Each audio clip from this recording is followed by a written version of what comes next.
All right, so get this. We're going to deep dive into Bitcoin, Oh, but like not the usual number go up stuff. This is about network effects. Yeah, those are fascinating. The idea, right, that the more people use something, the more valuable it becomes. Right, Like, think Facebook, right? If Yeah. only your mom is on it, who cares? Right. But with millions of users, suddenly it's powerful. That's the idea, yeah. Each new person adds value, not just for themselves, but for everyone already there. So Bitcoin is already showing these effects, which is why it's so interesting to study, even if you don't own any. Absolutely.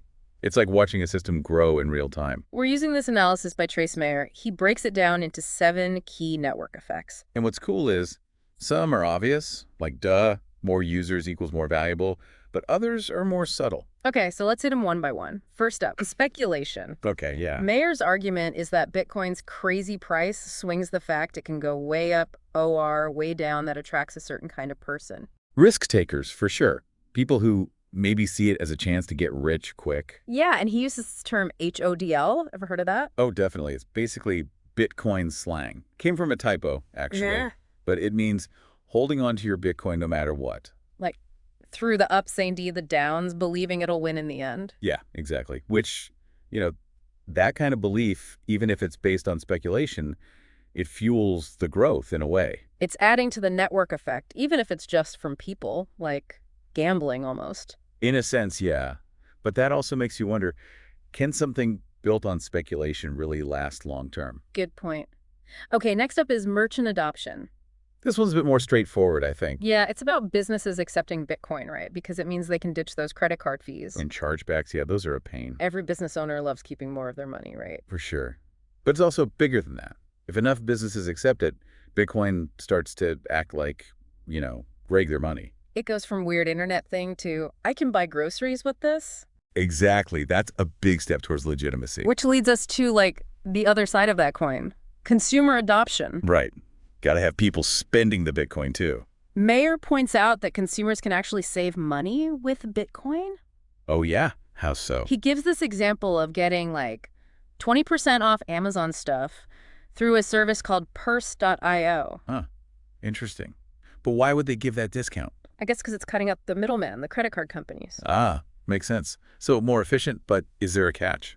That's a good question. I mean, anytime you're relying on some extra service, there's got to be trade-offs. Right, like what about security or privacy? That's always a concern with these things. Okay, now this is where it gets juicy. Security. Always a hot topic. Mayer says, basically, the more people use Bitcoin AD, the more valuable it becomes, the more secure it gets. It's like the incentive to keep the network safe just keeps growing, right? Exactly. So more users equals more value equals more security. It's this, like, feedback loop. Which is wild because with most things, more popular means more vulnerable, right? Think of websites crashing under traffic. Oh, good point. Yeah. But with Bitcoin, it's almost the opposite. And that's because of how it's built this proof-of-work system. Okay. Non-techie explanation, please. Imagine, like, a global competition constantly running. Okay. Specialized computers called miners are racing to solve these complex math problems. Like a giant Sudoku or something. Kind of, but way more complicated. And whoever solves it first gets to add the next block of transactions to the chain. The blockchain. Yeah. And the more valuable Bitcoin is, the more miners join the race, making it harder and harder to cheat. So, like, more miners means more security, which means Bitcoin's more appealing, which brings in more users, and it just keeps going. It's a fascinating dynamic for sure. Okay, one more term from Mayer on this. He mentions triple entry bookkeeping. Oh, yeah, that's interesting. Basically, think of regular accounting. You got 2 entries for every transaction, right? Debit and credit. Yeah, keep things balanced. With Bitcoin, there's a third entry, the blockchain itself. So it's like an independent verification. Exactly.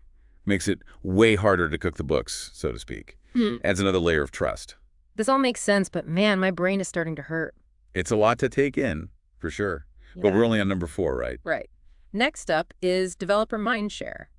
This one's about, like, the brains behind Bitcoin, right? Yeah, so Bitcoin is open source, which means anyone can build on it, improve it, whatever. Permissionless innovation, as Mayer calls it. But he also says that Bitcoin's kind of like a magnet for talent. Because it's the biggest, most valuable, right? Exactly. So the best developers are drawn to it, which makes it even better, which attracts more developers, and so on.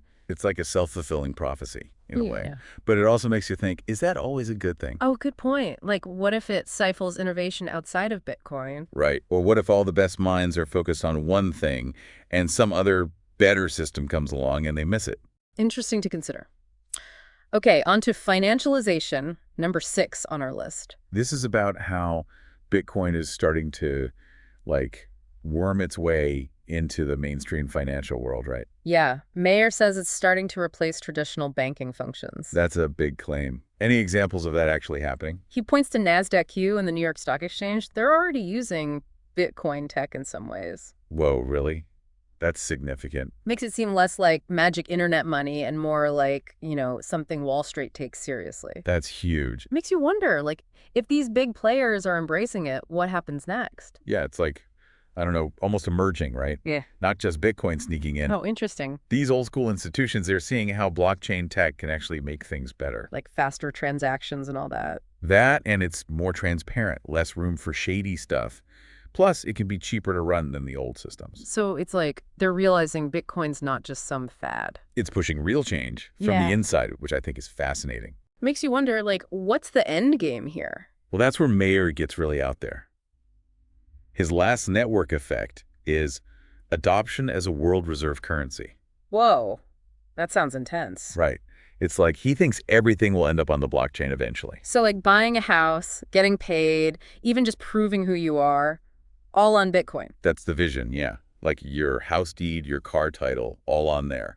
But how would that even work? That's the crazy part, right? It's like we could barely imagine it now. It's almost like science fiction come to life. Exactly. But if you think about those other 6 effects, this is kind of like the culmination of all of them. So more people speculate, price goes up, attracts merchants, consumers get on board, security increases, developers make it better. And then The whole financial system flips over to this new way of doing things. my brain is officially broken now. Yeah, it's a lot. But the key here, I think, is how it all builds on each other. It's not just that these things are happening separately, it's that they feed each other. Yeah, and that's why predicting what happens is so hard and so exciting, right? We've never seen anything like this before. Okay, but let's try to bring it down to earth a bit. What does this actually mean for people? That's the question, isn't it? If Mayer's right and the snowball keeps rolling, the implications are huge. Like, how huge? Think about how the internet changed everything. Communication, how we buy stuff, even just how we hang out with friends. Right, but could Bitcoin really be that big of a deal? Mayer thinks so. He's saying this could change how we think about value, about owning things, even about trust. Man, that's kind of scary, if I'm being honest. Disruption always is, right? But it's important to look at both sides, the good and the bad. Okay, so like, what's good about it? Aside from maybe getting rich off Bitcoin, I mean, Well, imagine, like, sending money anywhere instantly, super cheap, or starting a business without all the usual bank hoops to jump through. That would be pretty cool, right? And individuals having more control over their own money, not relying on big institutions so much. okay, that makes sense. But what about the BD stuff? What should we be worried about? That's where being critical comes in. We can't just buy into the hype blindly. Yeah, gotta keep our heads screwed on straight. For example, Bitcoin can be really volatile. Like, your savings could vanish overnight. Ouch. And regulating a decentralized system, that's a headache no government's figured out yet. Because it's like designed to be outside control, right? Exactly. So how do you stop bad guys from using it? How do you protect people if things go wrong? Big questions. And one more thing that worries me. What if this just makes the rich richer? Yeah, that's a valid concern. If only certain people have access or understand it, the gap between haves and have-nots could get even worse. So it's not all sunshine and rainbows then? Definitely not. It's like any powerful tool, right? It can be used for good or bad. Depends on who's holding it. This is heavy stuff. I feel like we need to like recap what we've learned so far just to make sure I'm following. Sure, good idea. Yeah. Let's rewind back to the beginning, those 7 network effects Mayer laid out. Hit me with them. Okay, so number 1, speculation. That's what kicks things off, right? High risk, high reward attracts the early birds. And drives up the price, which then... Attracts merchant adoption, number 2. Businesses want in on the action, see a way to save money. And if businesses are accepting it, that means... Consumers need to be using it too. Consumer adoption, number 3. And they actually benefit, like with that Amazon discount you mentioned. Okay, so we've got more people using it, more value being moved around. Which strengthens security, number 4. Yeah. More incentive to protect the network, harder to attack it. And a more secure system is attractive too. Developers. Developer mindshare, number 5. The best brains come in, make it even better, which attracts more users and so on. We're really seeing this cycle now. And that leads to financialization, number 6. The old school money guys can't ignore it anymore, start incorporating the tech. Which, according to Mayer, all leads up to The grand finale. Adoption as a world reserve currency. Everything running on the blockchain, Bitcoin at the center of it all. Man, it's hard to even picture that world. That's the point, right? We're in uncharted territory here. But if even half a F of this comes true, Things are going to get wild. that brings up the big question. What happens next XD? If these trends keep going, what's the world look like in 10 years, 50 years? I have no idea, but I kind of want to find out. Me too. Yeah. And that's the beauty of it, right? We're all figuring this out together. No one has all the answers. It's like we've opened this door, and on the other side is this whole new world, but it's kind of foggy, you know? Yeah, we're peeking into the future, but it's hard to make out the details. Are we looking at something amazing, or is it going to be a disaster? Hard to say. That's the exciting part, right? Yeah. Think about it. What if this all works out? Okay, paint me a picture. Best case scenario, what does this Bitcoin future look like? Well, imagine sending money anywhere in the world instantly Yeah. for like pennies. Okay, that'd be pretty sweet, not gonna lie. And think about starting a business.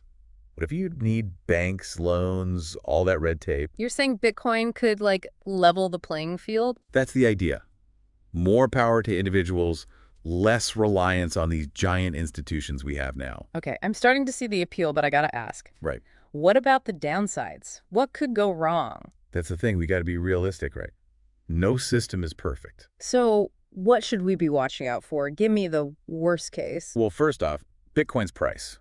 It's super volatile, like a roller coaster. You could lose everything overnight. Oof, yeah, that's a risk I'm not sure I'd want to take. And then there's the whole control thing, right? Right, Bitcoin's designed to be decentralized, no one in charge. which is kind of the point, but But it makes it tough to regulate. Governments hate that. How do you prevent crime, protect people, if no one has authority? sounds like a recipe for chaos. It could be. And one more thing, this inequality thing we touched on. Yeah, the whole rich get richer problem. What if this just ends up benefiting the people who are already ahead? Those who have the knowledge, the resources to get in early. That would kind of defeat the whole purpose, wouldn't it? It would, yeah. So it's not simple, right? There's so much potential, but also real risks. It feels like we're at this crossroads, and which path we choose will determine how this all plays out. Exactly. And it's not just up to, like, experts or governments. It's on all of us to figure this out. That's a lot of pressure. What can the average person even do, though? We're not coders or economists. The most important thing is to learn. The more you understand, the better decisions you can make. Okay, so where do we even start? That's why we do this show. This deep dive is just the beginning. There's tons of resources out there, articles, videos, communities. So it's like, do your own research. Don't just believe the hype. Exactly. And don't be afraid to ask questions. The Bitcoin world can be kind of intimidating with all the jargon and tech stuff. It definitely is. I feel like the more I learn, the more I realize how much I don't know. Uh-huh. That's the fun part, right? It's constantly evolving. There's always something new to discover. Yeah, I guess that keeps it interesting, but also kind of scary. For sure. But that's what makes it so important to have these conversations. To, like, share knowledge, challenge each other's ideas. Yeah. Because this isn't just about Bitcoin. It's about the future of money, maybe even the future of society. That's a big thought. So, to wrap this all up, what's the one thing you want listeners to take away from this? That this is just the start. The Bitcoin journey is just beginning, and it's going to be wild. Buckle up. Well said. And to everyone listening, keep learning, keep asking questions, and don't be afraid to, get involved. This is our future we're talking about. Thanks for tuning in.